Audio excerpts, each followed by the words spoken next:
Jumbo. Jumbo. One of the biggest struggles of Mountain View Children's Project is trying to find what we should do next. And none of us know what we're doing. All we know is that we have the heart to want to change a really bad situation.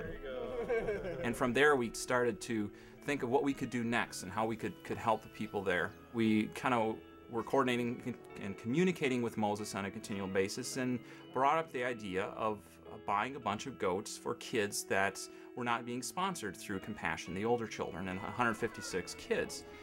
And we thought, okay, let's do like a Christmas campaign. Let's say that you can give a gift to a friend or relative or whoever and buy a goat in their name. So let's call it Goats for Christmas. And our goal was to get 156 goats for all the kids by Christmas time. And quite honestly, I thought there was absolutely no way we were going to do that. Having to ask people for money is hard anyway, and especially this year when people don't have the work like they did last year. You know, the economy isn't the best, and like, to be honest, I didn't think we were going to do it. And as you can see now, the children and their grandparents have arrived. They are very patient waiting for the sheep and goats which they are going to be given today. So we started to promote it, I guess you will, get the word out. And we put something on Facebook, we sent out emails and letters. So we did a lot of work just getting the word out and asking people to open up their hearts and wallets. And people did. They came out en masse, which was amazing. And lo and behold, right, I think it was the week of Christmas, we got her enough money for 156 goats.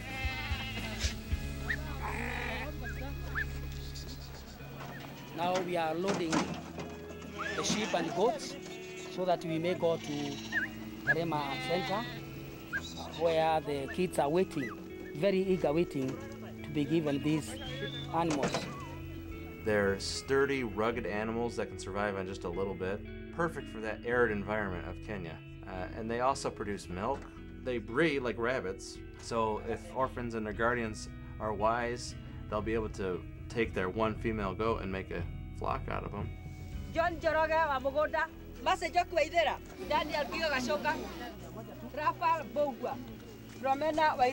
Each goat was numbered. It wasn't just, 156 goats. There was goat 1, goat 2, goat 3. They pulled the numbers out of the box for the kids, and I guess what struck me is it really made it individual. Show up your number.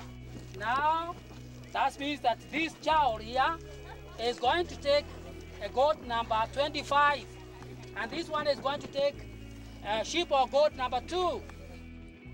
It wasn't just 156 goats thrown to a bunch of random kids. It really was, one goat per one child, and each child would, grab his number and look what number. I got goat 66 and kind of look for which goat he got.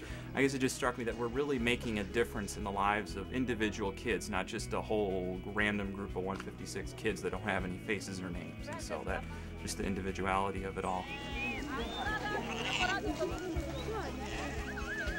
And a lot of these kids, they don't own a thing. They don't own anything. You realize, like, the small amount that you gave, that your mom and dad gave, that your friends gave, that your coworkers gave, it really goes a long way. And a goat for us is nothing, but over there, a goat is everything. When we went to Kenya in 2007, we had sent ahead of us $350 to buy food. So these orphans were treated to such a feast, a bounty. Right as they started serving, the skies just dumped rain, which is rare for Kenya because it's a more arid land, especially Karima. I see. Now fast forward to the goat distribution. We were giving them almost $6,000 US worth of livestock, a bounty. As they were passed out and the children got their goats and their sheep, it started to rain, and the same thing. So that was a sign, I think, of what we were doing. We were giving them an abundance, and just as we did that, God gave them an abundance of rain.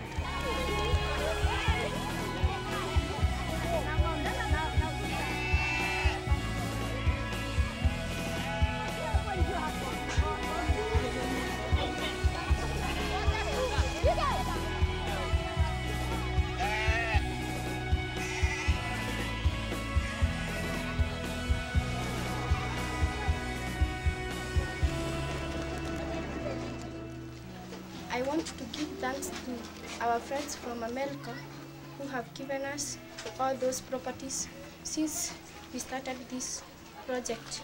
I want to thank my dear friends in America for taking this opportunity for helping us Mountain View children. I would like to thank you for what you have given us. I've never had a sheep before, but now I have one of my own. But I think Moses was just beaming. It must have been a huge milestone for his own journey to see the fruition of all those prayers he asked, all the time he put in, all the hospitality that he showed us when we came over. It must have been awesome for him to see that come to fruition like that. You can see this old man is very much happy. He is taking bread and juice to finalize the day, and definitely a grandson has already been given sheep. We have also people here from the Maasai community. They are also very happy. They are finalizing, they are taking juice. Thank you so much for giving such a big and good gift to them. To give a gift like that and to see that gift being distributed, it gives me hope, and it gives me a sense of contentment that, you know, there is so much bad in this world, and there's so much that you don't have control over. But for this day, for this moment, we did something good. For 2008, I know it was a Christmas not wasted.